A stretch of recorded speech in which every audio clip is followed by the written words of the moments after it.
जब इंसान के साथ में सूरज भेद नहीं कर सकता है, जब इंसान के साथ में पानी भेद नहीं कर सकता है, जब इंसान के साथ में हवा भेद नहीं कर सकता है, जब इंसान के साथ में प्राकृतिक भेद नहीं कर सकता है, तो इस जमीन पर रेंगने वाले मामूली सा कीड़ा या इंसान के साथ में कैसे भेद कर सकता है? कैसे भेद कर सकता है? कैसे जाति और धर्म के नाम पे भेद कर सकता है? कैसे लिंग के नाम पे भेद कर सकता है? मैं आपसे पूछना के भविष्य को देखकर यह बता दिया जाता है कि आपके घर में क्या चल रहा है, तो इस देश में इतना विनाश के कार्य चल रहा है, कहीं अपहरण हो रहा है तो कहीं लूट मार हो रहा है, कहीं जातीय दंगा हो रहा है तो कहीं धार्मिक दंगा हो रहा है, कहीं किसी को लंडा करवा कर घुमाया जा रहा है, उसको क्यों नहीं बागेश्वर? रेल दुर्घटना इतना बड़ा हुआ, बागेश्वर बाबा कहां थे? उस समय डुबकी लगाए घर में थे। उनको बता देना चाहिए कि रेल दुर्घटना होने वाला है, यहां पर उस रेल में कोई सवारी नहीं जाता। लेकिन यह सब रॉन्ग नंबर है। यहां धर्म जाति पे लड़वाने का सबसे बड़ा एक नाटक है और लोगों को मानसिक गुलाम बनाना चाहते हैं कि जिस मांग में सिंदूर नहीं और जिस गले में मंगलसूत्र नहीं, वह प्लॉट खाली है, उसको कोई भी आदमी रजिस्ट्री करवा सकता है। मैं वैसे बाबा से पूछना चाहता हूं, क्या उसके घर में बहन है कि नहीं? क्या उसके परिवार में बहन है कि नहीं? क्या उसके समाज में बहन है कि नहीं? क्या उसके गांव समाज और देश में बहन है कि नहीं? इसका मतलब है कि उसके पंडाल में बैठने वाले जितने भी मां बहनें हैं, जिनके मांग में सिंदूर नहीं है, जिसके गले में मंगलसूत्र नहीं है, वो खाली प्लॉट है, उसको कोई भी रजिस्ट्री। महापुरुषों का देश है भारत देश, यहाँ के नागरिकों का देश है भारत देश, मान सम्मान का देश है भारत देश, संस्कृति और शिक्षा का देश है। इस देश में जाति और धर्म के नाम पे लोगों को लड़वाना या भारत में एक बाबा एंट्री मारे हैं, भारत में एक बाबा एंट्री मारे हैं जो कहते हैं कि जिनके मांग में सिंदूर न हो और जिसके गले में मंगलसूत्र न हो, वह प्लॉट खाली है, उसे कोई भी रजिस्ट्री करवा सकता है। मैं आपसे पूछता हूं कि जो बागेश्वरवा यह बात को बोला है, जो बागेश्वरवा इस बात और इस शब्द को बोला है, क्या यह शब्द हमारे समाज के लिए, आपके समाज के लिए या किसी भी समाज के लिए सही है? नहीं है, कहीं से सही नहीं है। क्यों सही नहीं है? क्योंकि हर परिवार में मेरी बहनें हैं, हर परिवार में बहनें हैं, और वह बहन है तो उसके मांग में अगर सिंदूर ना है, उसके गले में मंगलसूत्र नहीं है, तो वह प्लॉट खाली है, उसको कोई भी रजिस्ट्री करा सकता है।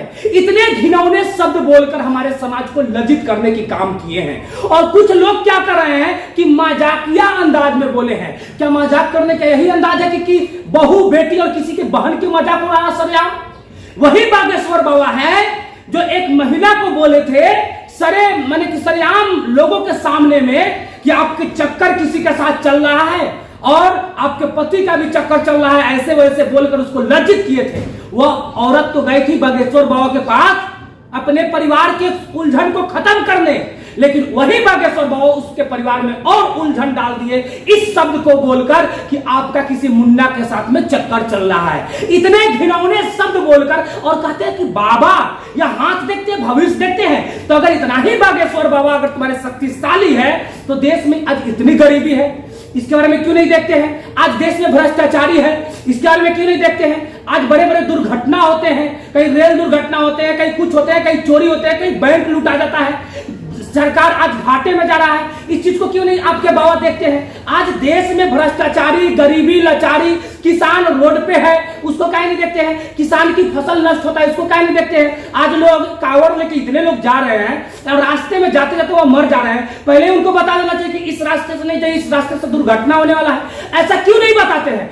वह सिर्फ रॉन्ग नंबर है। वह लोगों को मूर्ख बनाकर एक धंधा करते हैं, एक फैक्ट्री खोले हुए हैं जो भगवान की डर दिखाकर वो कमाते हैं और अपना पेट पालते हैं और कहते हैं कि मैं बाबा हूं। इसके जैसे ढोंगी बाबा ही इस समाज को बर्बाद करने की कार्य किया है। मैं आपको बता दूं कि इस ऐसा ही बाबा एक राम रहीम भी थे जो लोगों के भविष्य बताते थे, और क्या किए? वो कौन सा कुकर्म किया? हजारों लड़की के जीवन बर्बाद कर दिए। वही राम रहीम बाबा जो हजारों लड़की को मरवा दिए, उसको खुदकुशी करने पर मजबूर कर दिए। इसी के जैसा बाबा एक आसाराम बापू भी थे जो हजारों घर को बर्बाद कर दिए, और एक नया बाबा एंट्री मारे हैं समाज में जो बागेश्वर बाबा धीरेंद्र शास्त्री। यह धीरेंद्र शास्त्रिया जो है ना, यह समाज को बर्बाद कर रहा है, राय को खुआने पर है। यह समाज में एक धार्मिक, आज देश के बच्चों को विज्ञान की तरफ बढ़ना चाहिए, आज देश के बच्चों को अधिकार की तरफ बढ़ना चाहिए, आज देश के बच्चों को अपनी मान सम्मान की तरफ बढ़ना चाहिए। लेकिन ऐसे ऐसे ढोंगी बाबा आकर हमारे देश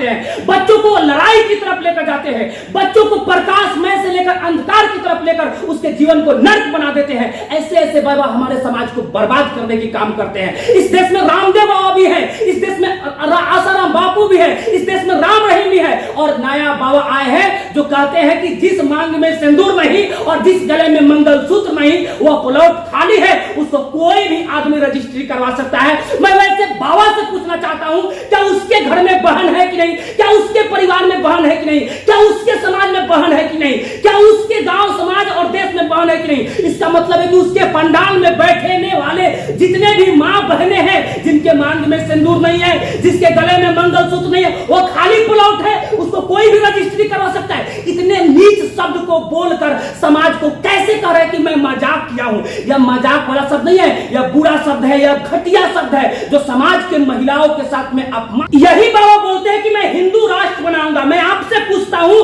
कि क्या यह भारत देश किसी धर्म जाति का देश है? नहीं, यह भारत देश सभी धर्मों का देश है। यह भारत देश में सभी धर्म के लोग आजादी के लिए युद्ध लड़ रहे हैं, और यही बाबा बोलते हैं कि मैं हिंदू राष्ट्र बनाऊंगा। यह देश किसी के बाप का जगह है कि कोई कहता है हिंदू बनाएगा, कोई कहता है इस्लाम बनाएगा, कोई कहता है बौद्ध बनाएगा, कोई कहता है ईसाई बनाएगा। यह भारत किसी के बाप का देश नहीं है, यह भारत हम भारतीयों का देश है। यह भारत के संविधान से चलेगा, यह गीता बाइबिल और शास्त्रों से नहीं चलेगा। मैं फिर से बोलना चाहता हूं कि ऐसे ऐसे ढोंगी बाबा समाज को कमजोर और लड़ाने पर लेकर आते हैं। मैं आपको कहता हूं कि यह देश विज्ञान से चलेगा, हिंदू और ग्रंथ और मुसलमान के ग्रंथ से नहीं चलेंगे। यह देश अगर चलेगा तो विज्ञान से आगे बढ़ सकता है। आपसे बता दें कि धर्मवाद से कभी आगे बढ़ने वाला नहीं है। इस तरह जाति और धर्म के नाम पे लड़ाई करने से मेरा देश कमजोर होगा, विकासशील से विकसित नहीं होगा। अगर विकसित करना है तो देश में प्रेम और एकता को स्थापित करना ही सबसे बड़ा राष्ट्रवाद। भारत देश गौतम बुद्ध का देश है, भारत देश महावीर का देश है, भारत देश महापुरुषों का देश है, भारत देश यहाँ के नागरिकों का देश है, भारत देश मान सम्मान का देश है, भारत देश संस्कृति और शिक्षा का देश है। इस देश में जाति और धर्म के नाम पे लोगों को लड़वाना यह कहीं से सही नहीं है। इस देश में सदियों से महिलाओं पर अत्याचार हुआ है, सदियों से महिलाओं को जिंदा जलाया गया है, सदियों से महिलाओं पर विधवा पर चलाकर उसको प्रताड़ना किया गया है। इसी देश में ऐसे बागेश्वरवा जैसा इंसान कहता है कि जिस मांग में सिंदूर नहीं है और जिस गले में मंगलसूत्र नहीं है वो प्लॉट खाली है, उसको कोई भी रजिस्ट्री करवा सकता है। अगर इस बात से सपोर्ट करते हैं तो जाइए आप अपने परिवार में ही सपोर्ट करवाइए, आपके परिवार में भी प्लॉट खाली होगा। अगर बात को आप सपोर्ट करते हैं तब, नहीं तो यह बात कहीं से सपोर्ट करने के लायक नहीं है। मेरे देश में मां बहनों की सम्मान किया जाता है, मेरे देश में मां बहनों की इज्जत किया जाता है। इस देश में अगर ऐसा बाबा आएगा और तो देश के लिए बर्बादी का कारण बन जाएगा, देश की बर्बादी का कारण बनेगा।